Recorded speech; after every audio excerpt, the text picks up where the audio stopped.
Hi, everyone, and welcome to episode 32 of the Good Bloke, Not Woke podcast. In this episode, I'm talking to David Maywald. David's a really interesting guy. We connected on LinkedIn because he'd been commenting on a lot of my posts around men's wellbeing, and I started to look at his work. It's quite amazing. So David's an Aussie bloke who's happily married and a proud father to a son and daughter. He grew up in Adelaide, going to school there. And after university, he worked in Sydney for 2 decades doing research and analysis in the investment management sector. He now lives in Canberra, serving as a board member of 2 local community organisations. He's been tracking the education, health and wellbeing of males for 3 decades. That's an enormous amount of work, looking at exploring and studying men. And this is about to all come out in the release of his new book. So he's releasing his book on the 19th of November, which is International Men's Day. The title of his book is The Relentless War on Masculinity. Does it ever end? What a great topic for a book at this time. So I'm really privileged to have David come onto the podcast and have a discussion about his work, about times, and about his book. So welcome you. Enjoy this show and make sure you share it around so learn about David and his work. So welcome to this next episode of the Good Bloke Not Woke podcast. And I'm really excited to have a conversation with David Maywald. So David, welcome to the podcast. Good to see you. Great to be here. Looking forward to chatting with you, John. Yeah, you too, mate. I mean, I just, we chatted on Monday and you sent me your book, which is about to be released. And I'll get you to tell people about your book. And I've read it over the last couple of days. I rode the train to Wangaratta yesterday, which was a good opportunity to read. Great piece of work. So perhaps we can start off just telling everybody about your book and why you wrote it and how you got started on that mission. Well, I'm a dad. I've got a son and a daughter. Aussie man, turning 50 next year. So I've had a good 5 decades of rumination on the way that things are going. And for the last 30 years, I've been really conscious of how far women have really pulled ahead in education, the advances that have been made, the career opportunities, but also, the health difficulties and relational challenges that men have had. And I've wanted to put some time into really understanding this. And the last year's been the perfect opportunity. Kids are in school, got a bit of care, and education on their path. And so I plowed myself, into research and writing for the best part of this year. And this is where I got to with my first book. You've written a book and, just how much time and effort and blood and sweat and tears go into it. Yeah, it's amazing, isn't it? When you look at the education, I think that when I went to school, I went to 3 different primary schools and all of my teachers were women, mostly nuns. And then I went into secondary school and I think I worked out, I did a count last night. I think I had 16 male teachers and 2 female teachers through all of my secondary school. But then you look at what's happening today and there's a massive difference there in terms of the number of female teachers versus male teachers and what that means for the boys growing up through school. So I had some great female teachers, to be honest, at primary school and high school and even into university. Yep. But when I really looked back, there were 2 or 3 men there that were hugely important for me, not just academically, personally, emotionally, socially. And if it weren't for them, my education would have been vastly inferior. And I wonder about my son, my daughter, the other kids that are going through school. There's 82% of primary school teachers are female now, and it doesn't feel balanced. It doesn't feel that there are enough positive male role models for boys in particular. Yeah, it's interesting. And you're right about good female teachers. I mean, I had a nun in grade 5 who gave me an enormous amount of confidence. She was just extraordinary. I still remember her name, Sister Marguerite. And, my son, who was, when he was in grade 2, going through some real struggles because his mum and I had broken up and his mum was having a lot of mental health challenges. And he wasn't behaving very well and he was a bit disconnected. And one teacher, just one female teacher, she grabbed me one day and she said, he had a big win today. And I said, how? And she goes, did you know his perfect pitch? And I said, no. And she said, he picked up recorder for the first time and played it. And she said, I recognised it and I kept him back and tested him on the piano, and she said he's absolute perfect pitch. And so I asked him if he would like to be my music monitor. And his schooling turned around that day. Just the kindness and the beautiful, the amount of love that woman had for all kids was extraordinary. So I don't want this to turn into a beat up session from me on female teachers, but you're dead right. The male teachers, I mean, a couple of my male teachers were extraordinary in terms of getting my head pointed in the right direction. Fully, I massively encourage young men to consider teaching as a profession and nursing, psychology, social work, frontline roles. We need a lot more men who are delivering services in frontline capacities, positive male role models, serving male patients, male students, men in need, families and communities in need. We need a balance there. We need to be able to serve the needs of female and male customers and beneficiaries. And I think doing the research on this book, what it really highlighted to me was just how far we've gone to uplift girls and women. For example, in the research space for health, the National Health and Medical Research Council published their data, and they spend 5.4 times more on women's health than men's health. 5.4. Okay, women have some, specific issues. Men have some specific issues. There's a difference in reproductive and maternal aspects, but that's a massive difference when men are dying 4 to 6 years earlier, when mortality rates are about 1.5 times higher for men than they are for women, when the cancer treatments are so much less effective for men than they are for women. And in education, the differences are stark. There are twice as many boys as girls who are failing literacy and need remedial help. There are 43% more boys than girls who don't finish high school. There are 64% more women than men graduating from university. So we're not talking about small gaps here. No. These are enormous gaps that have been widening over time and need some course correction. Well, yeah, they do. I mean, the title of your book, The Relentless Assault on Masculinity. I mean, a perfect title, because really, I've been talking to schoolboys about this term toxic masculinity, which has really become a weapon to shut a male down. Now, that doesn't mean that some men don't have toxic behavior, but I've seen plenty of toxic behavior from women as well. It's not related to gender, it's just bad behavior by people. But even the term masculinity has almost become a negative word. I'm interested in your thoughts on that. So I think we've been really delinquent as men, as males.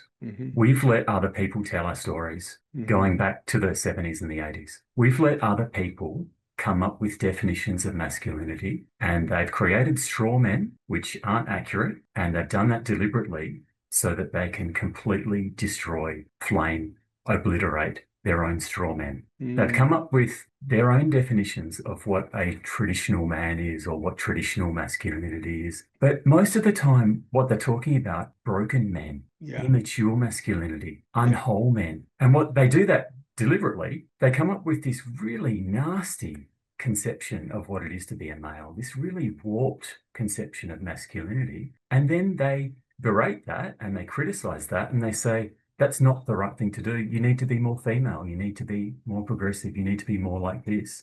Rather than actually going back to the real positive, original, healthy essence of masculinity, accepting that masculinity is a positive for society. And we need to go back, way back before the gender wars, before feminism, before the 20th century. We need to look at what traditional masculinity was in the centuries before the 20th century. How did fathers interact with their children and their wives in those times? How did they sustain communities? How did they raise their sons and their daughters? What did they contribute to family and community life? And I talk in the book about Christian masculinity, which is personified in Jesus Christ and the biblical teachings. And I think there's an ideal of what masculinity can be when it is encouraged by society, when it's embraced by men and women. Well, it's amazing. I don't know whether you ever saw the interview, but after Richmond won the 2017 premiership, Bashar Hurley, who I thought was best on ground, Dustin Martin got it, and Dusty played a brilliant game. Bashar was the designated interviewee for Sunday mornings because he's Muslim and he doesn't drink alcohol. And he went on the football show the next morning, and it was one of the most beautiful interviews I've ever seen. This man, his love for his family and his deep respect for his mother and his father and the men in his community and the men in his football club. I just wanted to bottle it and go, yes, every man needs to watch this. And I wonder whether, and I know you practice Christianity, and I grew up a Catholic and have deep respect for that. But I wonder whether it's actually the religion, or whether it's the fundamentals of the beautiful part of the teaching of the religion, whether it be, because I went to a friend of mine's son's bat mitzvah a couple of years ago, and I'd never been to one before, and I stood there and I openly wept. It was such a beautiful, beautiful ceremony, and the love of the older men around those boys, oh my God, it was just extraordinary. And I wonder whether it's the honoring of beautiful traditions that are uplifting and empowering, but also guiding, So the structure of a community, a religious group, cultural practices, it's scaffolding. It provides some of the role models. It provides some of the teaching and the passing of those traditions from one generation to another. Unfortunately, our secular society, not just in Australia, but in the Anglo countries and the West, it's fragmented. It doesn't have the strength of scaffolding around boys and young men to safely help them cross that bridge of adolescence that Celia Lashley talks about. The dangerous time when young men are risk-taking, when they really need the father figure, the uncles, the loving, friendly, safe male role models around them in the community. I think there are protective factors there. If you're part of a close cultural, ethnic group where there's a healthy conception of masculinity and role modeling, that's a protective factor. If you're part of a religious community in your local suburb where the families interact with each other, where you're friends with their kids, and there are other safe, loving male and female role models around you. Unfortunately, the fragmentation and the isolation of secular society, the focus on material, short-term, immediate gratification, it's taking people away from the bonds, the community bonds that are protective factors, especially for young boys and young men. Yeah, wow. Yeah, very true. It's so interesting, isn't it? Because I was reading in your book about the waves of feminism and then the radicalism that sort of came off those waves of feminism, and the Me Too movement and the Black Lives Matter and all of those things that ended up maybe starting off as somebody's good cause, but end up being radicalized and used as some sort of social weapon. And a lot of them seem to attack men or even white men. And I was just sort of contemplating that and thinking, well, who is it that's actually behind that? Who's driving that, and who's giving it the legs? Because you and I both know, and all of my listeners will know, how hard it is when you get a good idea or a new product or even a new book, how hard it is to promote it and even get 10 people interested in it. So how does somebody get a movement like that so all over the media and so under everybody's noses? Who's driving that, and who's creating it, and what's their purpose for doing so? So I use a quote in the book from Eric Hoffer, and it's every great cause begins as a movement, becomes a business, and eventually degenerates into a racket. And it's obviously a pithy, simplification of these incredibly complex movements and social and political changes.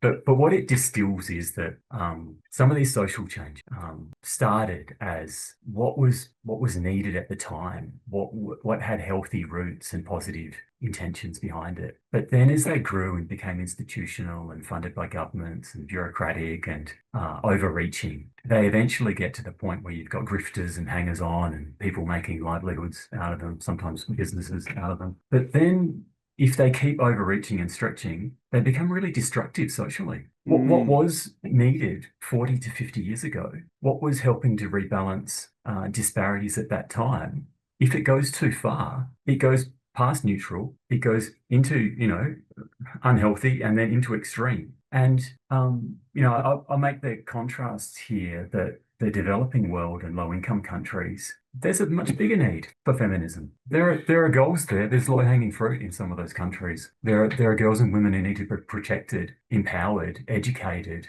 who need more choices. In some Western countries, that's certainly not the case. No. Girls have better education. They have more choices than they've ever had. In fact, Yeah. if you're a female in the Anglo countries or the Nordic countries, which are very gynocentric and favourable to girls and women, there's never been a better time. And there are few places that are better in the world to be female. You have abundant choices. You have more legal protections than men in important areas of life. In fact, you're still benefiting from affirmative action. So even though you're on the top of the pile, the winds of change are still filling your sails and pushing you in that direction. Yeah. Yeah. Do you think there's a fear that if they stop pushing, that it'll slide backwards? To be honest, the institutional change, the legal change, the funding, the organisations, this is a project of reaching balance that I think will take decades, if not a couple of generations. With what we have at the moment, which is a couple of generations of women who benefited from incredible education focus on their preferences and their needs, those women, as they go through their careers, will get the benefit of that for decades to come. Yeah. There are boys in primary school and secondary school now who are really falling through the cracks, and I wonder whether that will ever be remediated, whether they'll ever catch up. We live in society of service-based economies in the West that depend on communication and interacting with other people. If you can't write properly, if you can't put together a coherent argument, if you can't gather your thoughts, hold multiple things in your head at the same time and distill and analyze, that's going to be an impediment for the rest of their lives. And I'm not standing up here for, elite, high status males. They're doing just fine. Some feminists seem to want to cut the men down at the top of the pile. They're always going to do fine. They'll always find a way. I'm standing up for the disadvantaged boys and young men and older men who haven't had a proper education, who have broken families, who have parents with low income, who live in difficult parts of the country, who struggle to have their voice heard. I mean, if I was going to dedicate this book, it would be dedicated to the boys and young men growing up in those disadvantaged communities and those vulnerable families. Because the biggest cost of overreaching, pushing feminism too far, it hasn't been elite men who've borne the biggest cost. It's the boys and men way down the pile. It's those communities that have been destroyed. It's the Black communities, the Aboriginal communities. It's the first generation, second generation migrants. It's low income, it's families with low education. They're the ones who've been absolutely decimated by this relentless war on masculinity. Yeah. And I talk about it as being a war that is rhetorical, cultural, chemical, legal, and institutional. We have chemically altered boys in school to make them more amenable and more placid so that the teachers and the schools have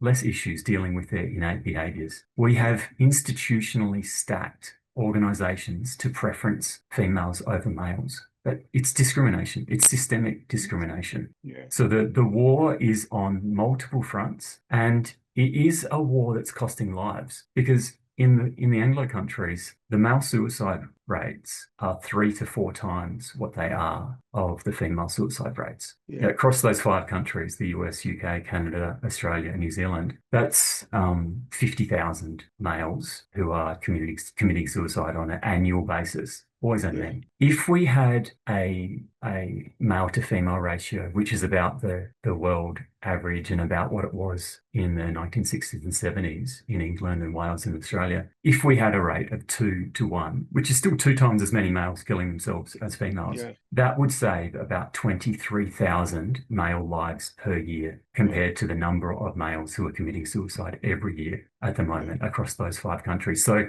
it's this relentless war on masculinity it does have real impacts, mortal impacts on tens of thousands of males every year. Yeah. I mean, there's so many directions I could take this conversation. I mean, I'm really, really aware of the huge number of men that are in prisons right across the Western world. I mean, it's outrageous. I think Zig Ziglar said once about the number of men in prison in America. He said something like 97% of the inmates in prisons in America are male, and 9 out of 10 of those hate their fathers. Broken homes, men who have just been destroyed. But also look at modern society, and I was talking to a safety group yesterday, and I was talking about the difference in life now compared to 100 years ago, and how really 100 years ago there was still a lot of things that could threaten your survival. And a big part of men's role was not just providing for their family, but having guardianship for their family, like really having guardianship against all manner of threats. And there were certain things that men had to do simply because they were physically stronger. For example, maintenance of the house, or, digging new lines for water or sewage, or, all sorts of things. And, but as society's progressed and we're now in a state of extreme comfort in our Western societies, a lot of those things are gone for men. There's not many jobs that are unique to a man. I mean, even if a woman needs to get her guttering repaired, she can just ring somebody and, go on air task or something like that. So there's not this dependence on men. And I sort of had a really in-depth sort of exploration of that a couple of years ago, and thought, well, what do men do in this world? Where do they fit, and where do they get to meet that innate desire to take care and to have guardianship and to help out, And if it's not in their domestic situation, in their community, like in a traditional physical sense, what do they do with it? And a couple of years ago, there was a study released, and I read about it online. I've never been able to find it since, which is really annoying. But these guys surveyed men who had attempted suicide but had failed, and 74% of the men said that their reason for wanting to end their lives is because they felt like a worthless and useless piece of shit. Yeah. And so one of the things you wrote in your book about this constant lumping of shame and guilt on men, and with men lacking ways in which they can stand up and redeem their sense of who they are and their own self-acceptance by the acts that they carry out, end up in this pit of shame and guilt. And it was really interesting to note that James O'Keefe, who's on the Global Wellness Institute's Men's Wellbeing Initiative with me, he's based in London. He said to me one day, do you know what emotion cocaine masks? It's shame and guilt. And the cocaine use amongst men in our society is frightening. And I think that alone paints the end point of a picture that's been emerging for the last 25 or 30 years. Well, drugs, alcohol, other things, they might say a short-term need. They might they might be seen as filling a hole. But we need to look at the bigger picture of how families and societies have developed over hundreds of years and thousands of years. There's still a role, an important role, a crucial role of males being fathers, of aspiring to start a family, to care for their children. It's interesting at the moment that the best survey data I've seen is from the US, because it's a big country with lots of people. And some of the survey data there is showing that Gen Z men have a much stronger aspiration and desire to have children, to get married, have a family, to raise the next generation. Gen Z young men have more of that than young women, which is interesting. I sense that the messaging and the narratives that have been sent to children and young people over the last decades have dampened some of that natural inclination in girls and young women, and that it's redirected them towards education, careers, financial independence, having a meaningful job. But it's bubbling to the surface. I think older boys and younger men they sense that this is imprinted on their DNA, in their physiology. They were built to be fathers, to be protectors, to be providers. They sense that will be important in their whole life. And they sense that that's something to work towards and aspire to, that it's a crucial part of their future. There's another angle I wanted to respond to your comments on, and that's about making yourself purposeful, meaningful to community, connected with other people. And I want to specifically talk about volunteering and about embedding yourself within your real life community, because I've heard Richard Reeves talk about it. And in California, the Democratic governor has started a program of service to community. And they want to get thousands of men of various ages, but particularly young men. They want to get them volunteering. But I can see important roles for older men being coaches and mentors and guides. And I'd love to see more older men who have a bit more time and a bit more financial flexibility to lean in and to get involved, put themselves in the front lines where there are young men and teenage boys and formative males, to put themselves there. Sporting clubs, community organisations, maybe it's through the church, maybe it's an artistic expression, maybe there's some other skill or talent that you love to share, something that you have mastered through your life, where you can teach, where you can share your skills, where you can guide and be present with boys and young men, sitting next to them, working on a project together, building something, learning a sport, learning a craft, learning an art, where you can sit together, get to know each other, talk a bit about what you've done, what they aspire to do, where you can become part of their community. I'd love to see more of that intergenerational, voluntary community service. That's such an important part of our society. Well, mate, I agree 100%. I think you're singing from my hymn book right now. I mean, I've been rattling on about this for a long, long time. And football clubs, for example, cricket clubs. I've been saying to football clubs, I want you to do more to put in some formal agreements amongst the senior men as to how you're going to nurture the boys to become good young men. And along the way, go out into your community and find the older men who are perhaps retired and have been a bit disconnected from the community, and invite them to be part of your club. And you never know, you might find a retired accountant there who would love to do the books. And you start to get these older men with great wisdom coming in and being involved in the club. But even to the point where oftentimes I'm talking to construction crews and I ask them how many of them are into fishing. And quite a few of these guys, they love to go fishing. And I said, have you ever thought of going down to the local youth welfare worker to find out if there's any young guys who are running off the rails a bit, and take them with you and teach them how to fish? And they look at me and they go, I never thought of that.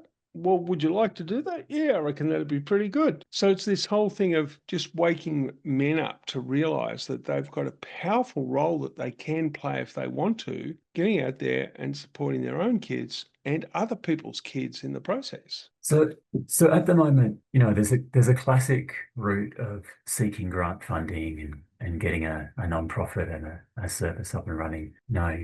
You identify a need and you pitch it, and you look to government often, or you look to philanthropy to fill it. I think it's a lot more effective having males sitting next to each other, focusing on a sport or a task or building something. I think that's more effective than having a role model at the front of a classroom preaching to a bunch of boys or doing some workshopping and other things, which is sort of a tenuous, connection there. There's an imbalance, and there's a sense that, the younger guys have done something wrong and they need to be remediated. There's a problem with them, that they're inherently faulty.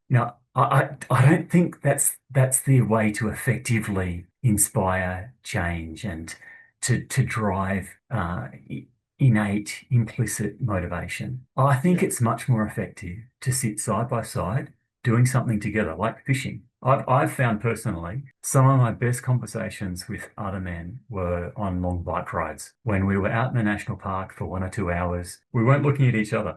We weren't eyeballing each other. We weren't trying to guess the body language or work out what each other was thinking. We were both focusing on the bitumen and the horizon and the next hill, or, navigating, that road. We had something else to focus on. But we talked about kids and relationships and about health, opening up, mutual support. It wasn't because we were forced to sit down with a therapist or had some formal talking therapies or something else. That's a healthy talking therapy. Two guys Oh, sitting down yeah. together doing something and chewing the fat and, venting and hearing different perspectives and mulling over potential ways to deal with scenarios. That's a much healthier, organic, natural way for males to interact with each other and learn from each other. I agree with you 100%, mate. I think I've mentioned on the podcast before that growing up in a pub in Collingwood, I used to notice when men were having a serious conversation, they would stand with their beer in their hand, with their back to the bar, side by side, looking out the window and have their conversation that way. And then too used to do a lot of cycling, and I realized that about these groups of men going cycling. It's like they're side by side, they don't have to look each other in the eye, and they can have their conversations. And it's a cool thing. And I think a lot of them do it on the golf course as well.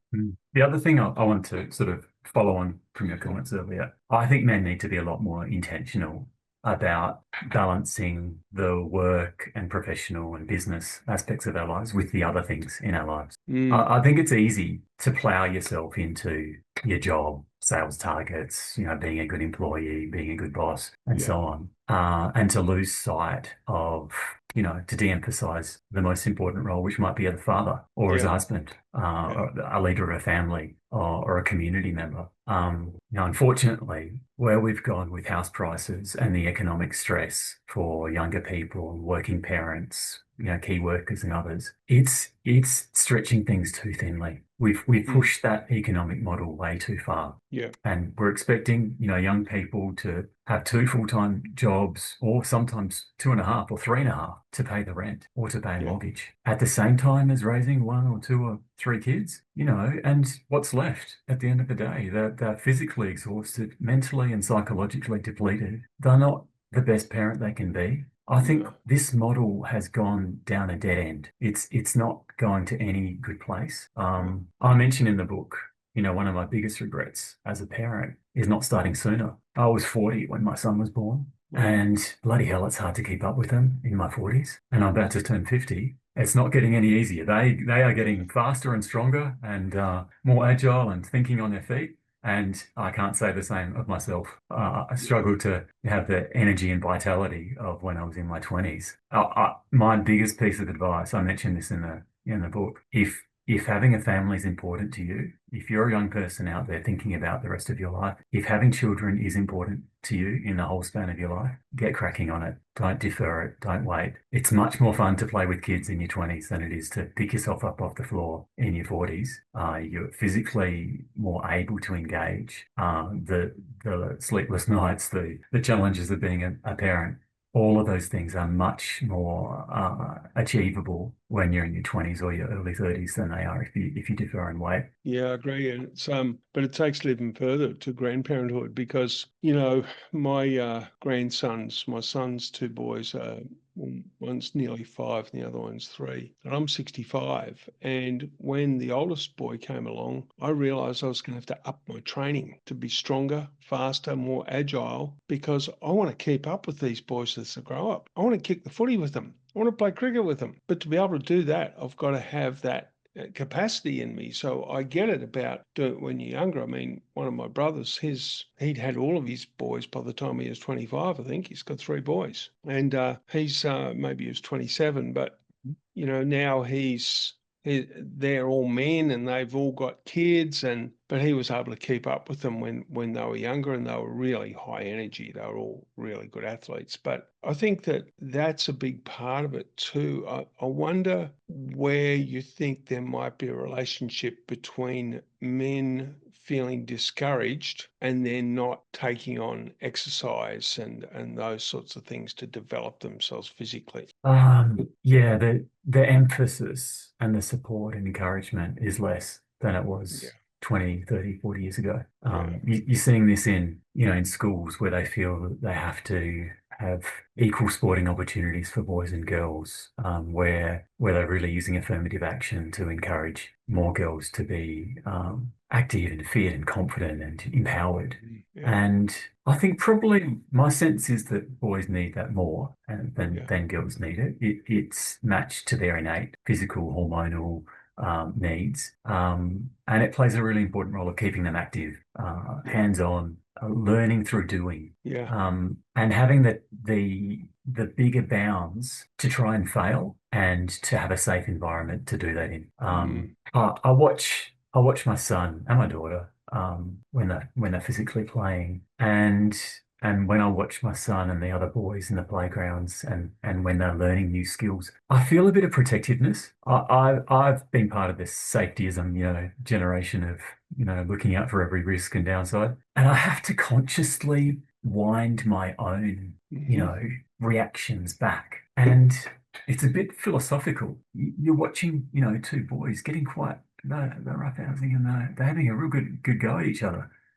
And they're learning things through that process. They're learning about the appropriate boundaries, about the increased strength and power they have as they're growing. They're learning about physicality and how bodies are made up and how they interact with each other. If we stop them learning that, what are they going to replace that with?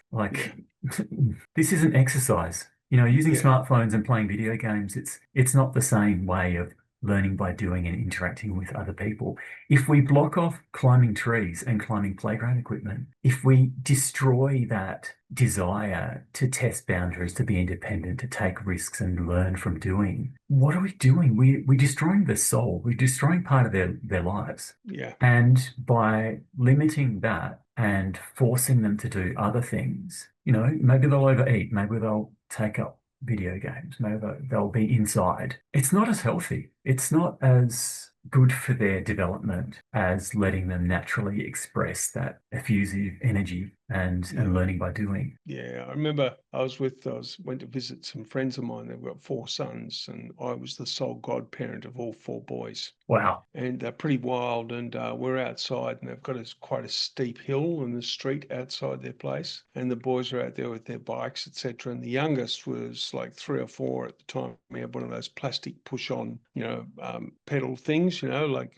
they've got the 4 wheels and the steering wheel, and the kids get on and they push it with their feet. And he took it to the top of the hill, and he looked back and kicked his legs up in the air, and down he went, down this steep hill. And his mum spun on her heels and went inside. And I said, "Where are you going?" She goes, "I'm not watching that." She wasn't going to stop him, but she didn't want to watch it, And I thought, wow, that's how a mum can really empower her boys to allow them to explore those boundaries. And if he had have come off, he would have lost some skin. He might have broken an arm, but it wouldn't have killed him. It would have been all right. He would have been a bit wiser the next time. And I agree with you. And I was talking to Paul Roos, who coached Sydney Swans. He was a legend at Fitzroy Football Club and Sydney Swans, and he coached the Swans and he coached Melbourne. And he was telling me that the toughest part of being a coach is that when the boys come into the system, he said it takes 2 or 3 years to harden their bodies up because they don't do the rough and tumble that we used to do when we were kids, jumping on each other, crashing into each other, bashing each other up, And he said that and their bodies just take a lot of hardening up. And I thought, wow, that's where this generation's gone, where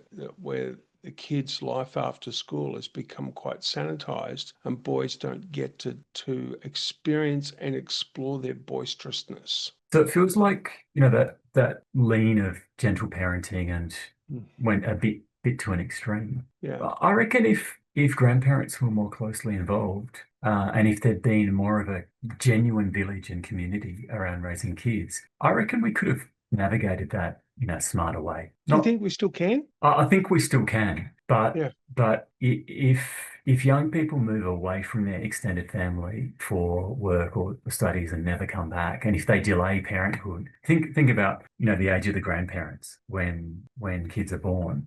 So if you waited to your late 30s and then your children waited to their late 30s, we're talking about grandparents in their 70s. Yeah. And grandparents in their 70s are very different to grandparents in their 50s. Yeah. I noticed that with our kids. The youngest of the 4 grandparents is certainly much more physically involved, capable, and a huge help for my wife and I. And if they're not close by geographically and they're older, it reduces that scope to smooth the rough edges and to engage in a meaningful way. And having that village there is even more important when the economics of raising a family are really stretched, where Yeah. the time available and the dollars available really struggle to meet their needs. And I think that's the false dream of migrating from developed countries to the West. If you stay, and about half of international students do stay in Australia, they're starting from scratch. Like if they can't get their parents here, if they can't have close blood connections, they're doing it all on their own. So they've paid the high fees to study in Australia. They've got PAYG taken out of their salary and super and payroll tax, and they're paying stamp duty to buy ridiculously expensive real estate, and they don't have the family support. I mean, that's not a good recipe for having a healthy family, raising the next generation, having a sustainable society. And I think probably this generation and the last one who've gone through schooling and university, maybe they put too much emphasis on the qualification and the job and the financial independence, and they didn't think about some of the qualitative factors like the age of your parents when you have children. And they didn't think so much about the time and the backup. I mean, I'll give you an example from younger kids. We had our kids in childcare, and it overlapped with the pandemic, which wasn't great. But what I found about childcare was it's a very rigid care arrangement. There are set hours. It's not covering, it's not covering if you want to go out for dinner with your wife. If the kids are sick, well, they don't want sick kids in their premise. And so it's a very rigid, narrow provision of care for younger children. It's very different to having a mother-in-law or an aunt or a very trusted, family member or friend that has the flexibility and the way to shape around the needs of your family and the relationship and your specific children. So we've got this cookie cutter approach that's consuming enormous amounts of taxpayers' money in the childcare subsidy. But what it produces is like a cookie cutter expectation of your child will fit into this care environment, and that's going to solve all your needs as a parent with younger children. It doesn't at all. It doesn't go anywhere close to meeting the needs of mothers and fathers and families. Well, my criticism of it is that you're basically assigning your kids over to people who actually don't love them to care for them during the day, whereas grandparents love their grandkids. And I mean, I look after my grandsons as often as I can, and if my son and his partner want to go out for dinner, well, I'll go to their place and I take care of the boys. We have a bit of a romp, we play, I get them dinner, bath them, read them stories, let them stay up late, get them to bed. And I just say to my son and his partner, just get home when you're ready to get home. Don't feel like there's a clock there that you've got to meet, And that's a really beautiful time for me, and it's a beautiful time for them. But we're a bit lucky because my son's pretty successful and they live and they've got their own home, and it's not that far away from me. But I've been critical for years about real estate auctions, how people really used real estate auctions to create a level of wealth. But the downside was that when they sold, they had to buy something else, and they were buying from somebody who was hoping for the highest price possible. And in the end, what happened was that the real estate values exploded that much that when their kids grew up, they couldn't afford to buy a house near mum and dad. So they're living way out in the suburbs, disconnected completely. That's if they live in the same city. And I think Australia's better than the US, because in the US, kids go away to college and oftentimes they never come back, So we are creating that dearth of, taking new kids away from the extended family where they get that nurturing and they get that guidance, and back to the boys where they get that guidance from their grandfathers. Because my grandfather taught me how to use a saw, how to use a hammer, it's so crucial. There's a trade-off, right? Yeah. So are we only going to focus on income, house prices, on the financial, the hard metrics? How do you trade that off against time, quality time spent with your own children? Well, a number of people said to me after our kids were born, you'll never get this time again. You'll never have this opportunity to spend with your children again. And I went to work and I negotiated part-time arrangements. I chewed through a lot of my leave, eventually, transitioned out of that. And I've got to say, my wife and I were blessed to spend huge amounts of time with our kids before they started school. In fact, we were often, we went to libraries and music classes and the beach and parks and playgrounds. We were often the only full family there. Yeah. You'd see a lot of other mums taking care of kids, grandmothers, some dads, occasionally grandfathers, but not very many times mum and dad and the kids. I treasure those times. I feel really, fortunate that we had the flexibility to do that. I think there are often ways of making the trade-offs. Yeah. It might be accepting living on one income for a few years. It might accept going back part-time or both working part-time or both slightly reducing your aspirations for career progression or, for example, I've ruled out for the next few years, highly intensive executive roles and jobs. Because I actually don't want to be in a job where it's hugely stressful and consuming 50 or 60 hours per week. I don't want that. I like having that time to engage with the kids, turn up to their school sports days and presentations. Yeah. Know what they're reading, know what they're doing in class, talk to their teachers, do the pickups and drop-offs. I like that. I think it's valuable for them and valuable for our family. But for us as a family, that's meant lower income coming in and trade-offs. And like we were saying before about men being intentional about their careers and their whole life, I think probably there's a natural inclination for men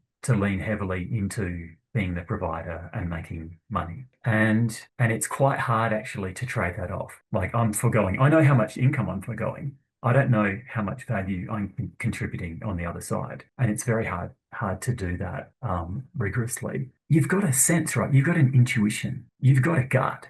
And often your gut's telling you something that's pretty valuable. If you're doing a lot of travel for work, your gut's telling you you're spending too much time away from home, that you're dropping the ball or that you want to be home more.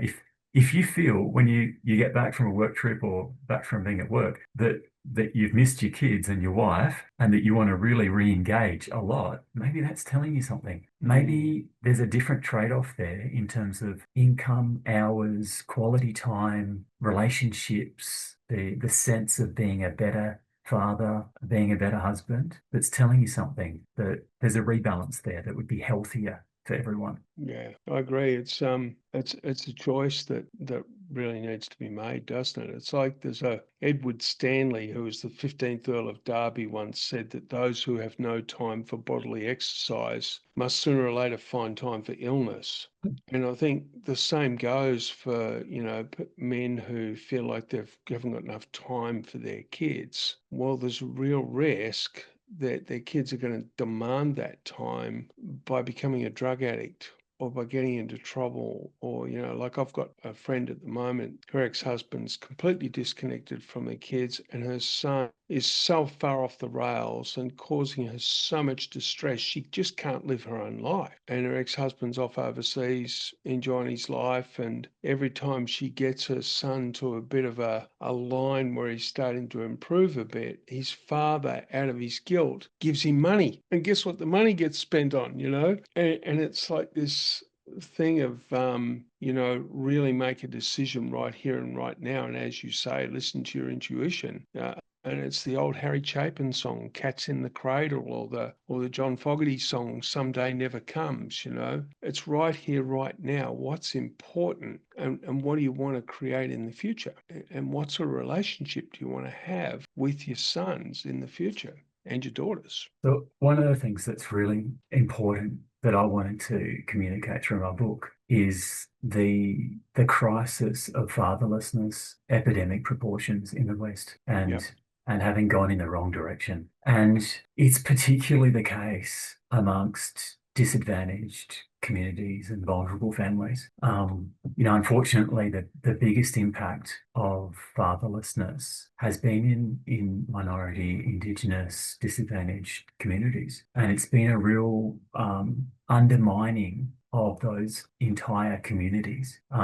Fathers are crucial. They're crucial to raising children. They're crucial to families. They are essential. And men, particularly fathers, need to stand up and express that and have that voice heard and trust that women of goodwill will join us in solidifying the social institution of families, which are the primary means of raising and caring for our next generation. One of the recent findings of a male suicide is around the heightened risk when relationships break down, separation, divorce, lack of active contact in their children's lives. If you think about anything biologically that would be most distressing for a male human, it would be forcibly removing their biological offspring. There are a few things that would be as distressing and terrifying and soul-destroying for a male than to have their biological children withheld or taken away from them. So it shouldn't be any surprise that when we've got increased rates of fatherlessness and bias in family law and family courts, that it's incredibly distressing for males to go through that process. And it's a social signal that fathers have been undervalued. I make the comment in the book, why do we put more value on a man's paycheck than on a father's presence? Yeah, I read that. In the home.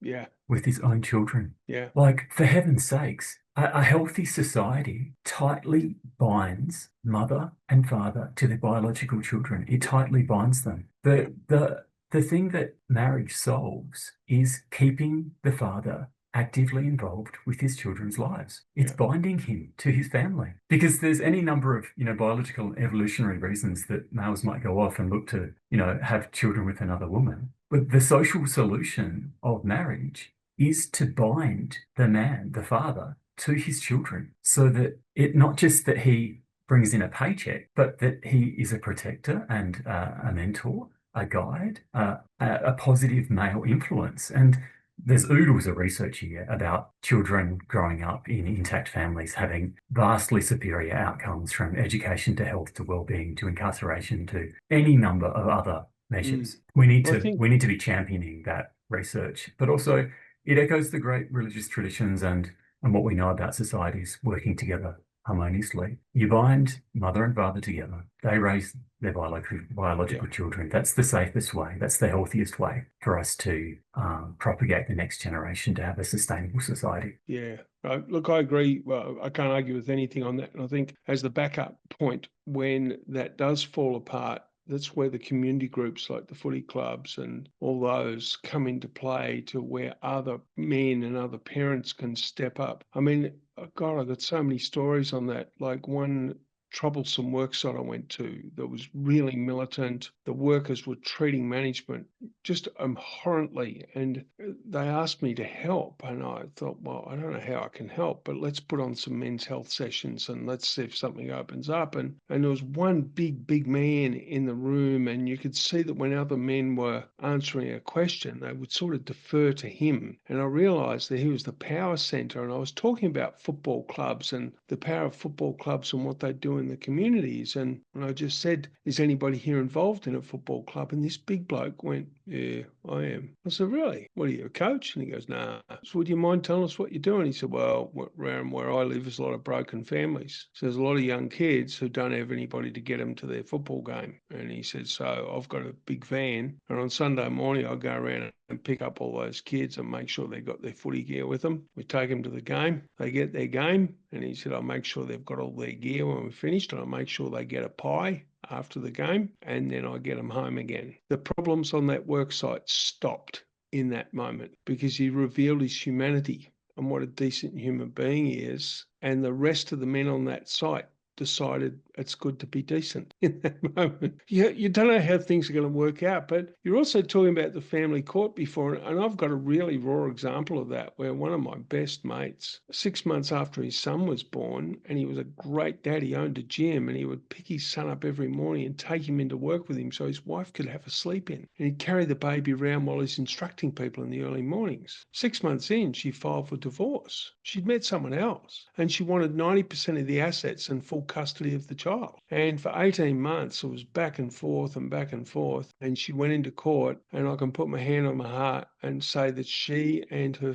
family told horrendous lies about him, and she won the case, and she got 90% of the assets and full custody of the child. And my friend never recovered from that. He ended up going to strip joints, and he got involved with the stripper, got into a relationship with her, and eventually she murdered him, and it all started with him being completely castrated by the family court. And it was so unfair. It's just so unfair. And he never recovered from that. And I know a lot of men are in that situation. Now, having said that, there are also men who are brutal with their ex-wives in a divorce because they hide money and they basically try to rip them off. But when I know of a man who's doing that, I grab him by the ear and say, what are you doing? Don't treat her like that. That's the woman you used to love once. She's the mother of your kids. Be fair. So there's this role that we all have in the community to put a hand up and play a part when it's needed. And as I say to people, step up and be a strong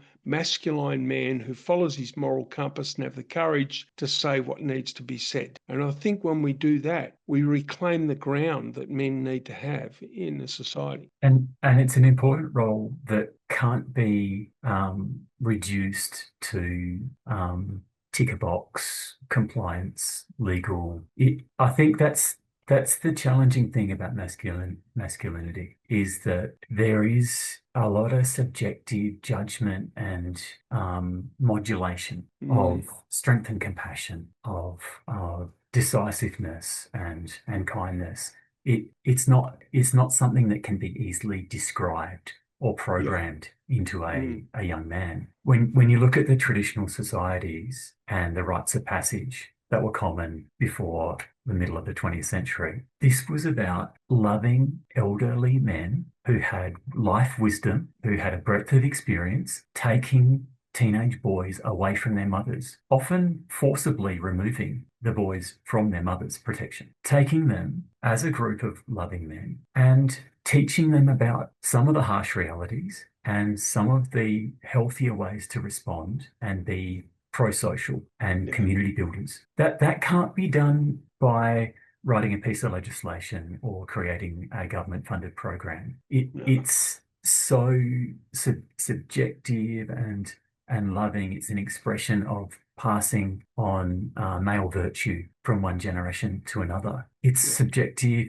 It's idiosyncratic for the individuals involved. That's broken down. The rites of passage and the safe passage through adolescence to being a good man at the end of it, that's broken down. The governments will not replace that. And I say in the book that female teachers and single mothers cannot replace the older, loving men who are part of that process of maturing and developing and inculcating and passing on the legacy of masculinity from one generation to another. That actually can't do it. And if you read Celia Lashley, who I mentioned before, she wrote a book, He'll Be Okay, from 20 years ago. She talks explicitly about that bridge to adolescence. And what she says is the teenage boys have to walk over that bridge. It's fraught. It's a dangerous place. There are many ways that they can be harmed through that process by falling off it, and many things that they don't even understand their own inclinations and their own risk-taking behavior. The women, the mothers, are on the riverbank, scared, and they watch their fast-growing boy, walking across this dangerous bridge. That's when the father and the uncles, the grandfathers, the loving elder men in the community, the coach, the mentor, you need this group of older, loving men around. Sometimes they'll jump up on the bridge and walk along part of it with the boy. Sometimes you need 2 or 3 of them. Often they don't want to talk to their own father. They might not want to open up. And that's when an uncle might help, or when guy who's a volunteer at a sporting club or the church, or owns a business down at the shops, they might open up at that time. And he might walk on a small stretch of the bridge. It takes a group, many. There's the African proverb, takes a village to raise a child. Mm. Well, mate, there's one other topic I want to explore with you, because I feel like it's a big one in the world right now, and I'm trying to get my head around it and I suppose explore it, because I don't know whether it's true. But I remember years ago thinking, gee, the world would be a greater place if there was a government that sort of looked after the world and kept everybody under control, because the world is not a hierarchical place. It's an anarchy place, because at the end of the day, there's different countries who do what they want to do, and there's nobody there to say, stop it. But I feel there is a group of very, very wealthy people who play a very long game, who do have those visions to control the world in some way and maybe control the size of the population or to control the use of resources or whatever it is. I don't know what the motivation is, but they're definitely behind a lot of the agendas and the progressive politics that's driving these things. You know, for example, you would look at DEI, for example, and say, well, that's a very feminist policy, but it's created by men and driven by men. The book COVID-19, The Great Reset, some see that as a sort of almost a business plan of capturing the world. Now, I know personally the man who wrote that book. I've sat and had lunch with him, and he said to me that he would give back all 2 million copies if the death threats would stop. That all comes out of World Economic Forum and all that sort of thing. But if there are those agendas running, the one thing that can stop them are very strong, powerful, very masculine men. And I'm wondering whether part of the aim of progressive politics is to basically neuter men, to take away those strong men so that there won't be any pushback on these policies as they get more and more extreme. And so I'm just wondering whether this denaturing of men and the weakening of men, and then you have men falling into it because a lot of men support the progressive policies because they want to be seen to be supportive and virtuous, whereas really they're playing the game of virtue signaling. I see real virtue standing up and saying no.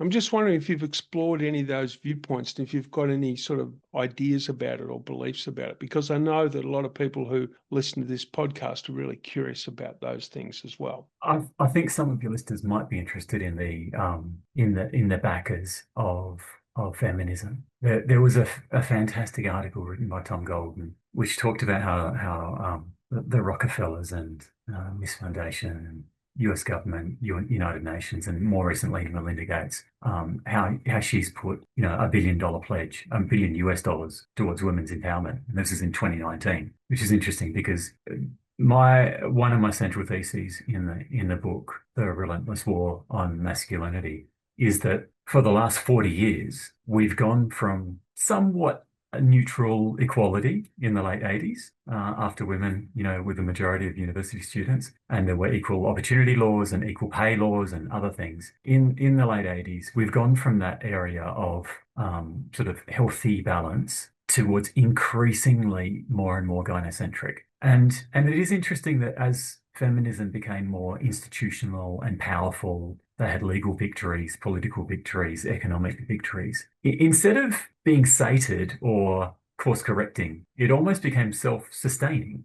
It was driving away from balance and away from equality. And I think once that social mood is on, it becomes a bit safer to jump on the bandwagon. So I think you've seen some high status men becoming overtly feminist to jump on those coattails and to go with the flow and almost to prostrate themselves, to apologize for all men, for all white men, for all Christians, to take the penance and allow an overcorrection. So the Melinda Gates pledge of $1 billion US for women's empowerment in 2019, that wasn't to necessarily correct an imbalance. That was 3.5 decades into gynocentrism becoming institutionally embedded in Anglo countries. And I think what that shows is that, governments have continued to move, non-profits, corporates, others have jumped on this social political movement. And instead of seeking balance or healthy social outcomes, they've accepted the mass movement and the direction of travel and haven't wanted to push back against that. And I think there is an innate trait of males for some courage, moral conviction, independence of thought. Plenty of women have that as well. But I think going back to the classics and some of the male archetypes, I can see that as a thread which joins together males over time. And it's time for men to stand up and say, discrimination's not okay. Yeah. It's not okay to discriminate against females. It's not okay to discriminate against males. Yeah. That when we go to an overreach, that it actually has negative implications for our boys and our young men. And to call those actors out. I wouldn't necessarily say that there are nefarious actors pulling the strings, explicitly and overtly. What I can see is that men and women have been co-opted by the forces that drive capitalism, that drive sort of economic growth. And when the social priority is on growing GDP or growing tax revenue or growing the financial pie, I think that can lead to outcomes that might look good on paper because you've got, a higher print for your economic statistics. But what that doesn't capture is that your relationships are worse, that your kids aren't as healthy, that there's less social cohesion and community spirit. We're not measuring all of those things for the negatives. We're only focusing on a very small number of sort of easier to measure financial outcomes, corporate profits, government tax revenues. We're focusing on those things to make us feel better, to make us feel as if all this hard effort and foregone opportunity is meaningful in some way.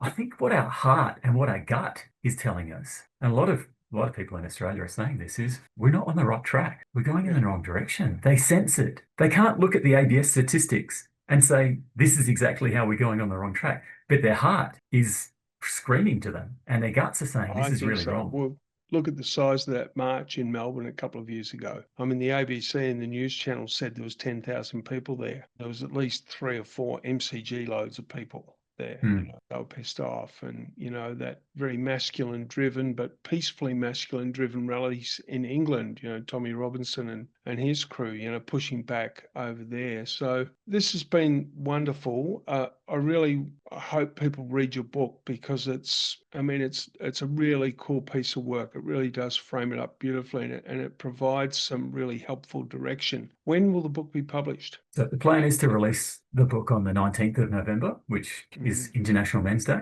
Beautiful. And it'll be available for sale on Amazon, paperback and ebook version. So you can find it under David Maywald, The Relentless War on Masculinity. Great. And I'll put the links in the show notes so when people they can click on the link and follow you and get access to be able to buy the book.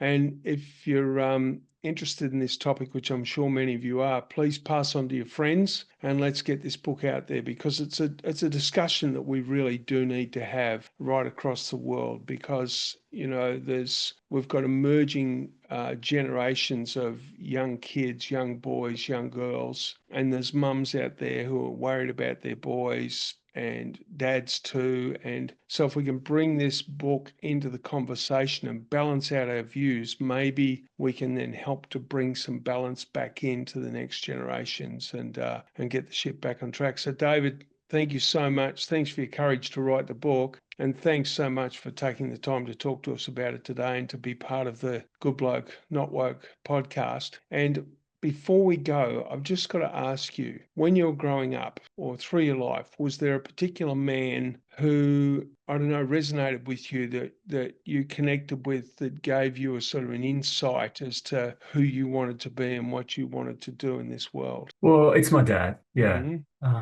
Father-son relationships can be fraught. They stretch and come back together. After I became a father, it was an epiphany for me. I found a huge gratitude for my mother and father, and respect and appreciation for everything that they had done.